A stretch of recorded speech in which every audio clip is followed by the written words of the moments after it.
दोस्तों, क्या आपको पता है कि इस संसार की सबसे शक्तिशाली वस्तु क्या है? और क्या वो आपके भी पास भी है? और अगर है तो क्या आप उसका प्रयोग करना जानते हैं? आइए इस कहानी के माध्यम से इन बातों को समझते हैं।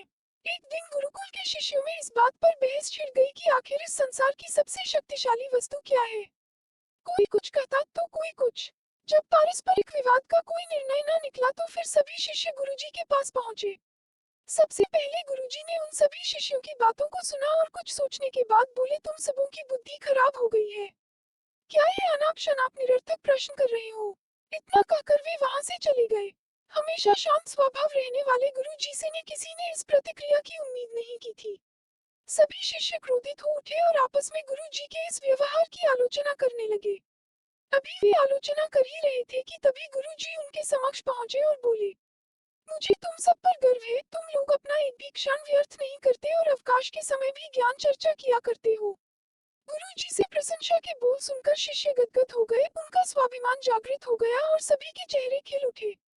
गुरुजी ने फिर अपने उन सभी शिष्यों को समझाते हुए कहा, मेरे प्यारे शिष्यों, आज जरूर आप लोगों को मेरा व्यवहार कुछ विचित्र लगा होगा।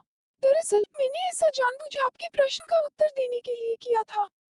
देखिए, जब मैंने आपके प्रश्न के बदले में आपको भला बुरा कहा तो आप सभी क्रोधित हो उठे और मेरी आलोचना करने लगे, लेकिन जब मैंने आपकी प्रशंसा की तो आप सब प्रसन्न हो उठे।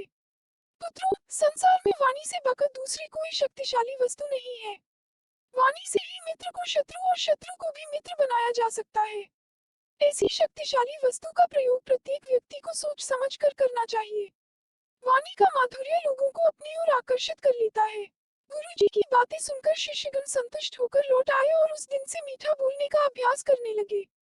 Moral of the story, friends, हमारी बोली या हमारी वाणी बेहद शक्तिशाली होती है। जरूरत है इसका सही प्रयोग करने की। यदि हम अपनी बोली अच्छी रखते हैं और अपनी बात बिना औरों को ठेस पहुंचाए हुए कहते हैं तो ये हमारे व्यक्तित्व को संवारता है और हमें लोगों के बीच लोकप्रिय बनाता है। वहीं अगर हम नॉर्मल बात भी डिसरिस्पेक्ट या क्रोध के साथ कहते हैं तो ना हम ठीक से अपना मैसेज कन्वे कर पाते हैं और ना ही दूसरों के हृदय में अपने लिए कोई जगह बना पाते हैं।